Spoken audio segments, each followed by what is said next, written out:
શૌચાલય બનાવીને આપી દીધા, 4 કરોડ આવાસ બનાવીને આપી દીધા, 54 કરોડ લોકોને જનધન ખાતા ખોલી દીધા, 50 કરોડ લોકોને આયુષ્યમાન કાર્ડ આપી દીધા, 80 કરોડ લોકોને કોરોના સમયથી અત્યાર સુધીમાં મફત અનાજ આપવામાં આવે છે. એક સમયે આ અનાજ ગોદામમાં સરી જતું હતું, આજે આ અનાજ ગરીબોના પેટમાં જાય છે.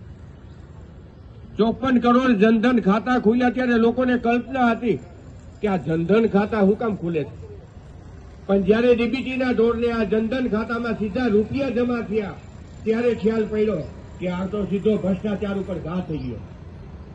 આ તમને મળતી સહાય એક પણ રૂપિયો વચ્ચેથી કોઈ વચેટીઓ ન ખાઈને સીધું તમારા ખાતામાં જમા થઈ જાય.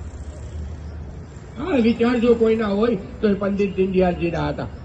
એમણે એક જ રાતમાં એક પુસ્તક લખ્યું હતું, અને એ પુસ્તકનું નામ હતું સમ્રાટ ચંદ્રગુપ્ત. એ આખું જીવન જેને પાર્ટીને સમર્પિત કરી દીધી.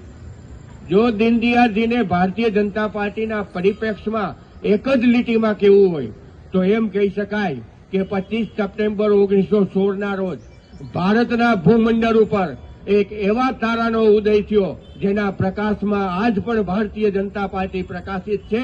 એ તારાનું નામ હતું પંડિત દીનદયાળ ઉપાધ્યાય.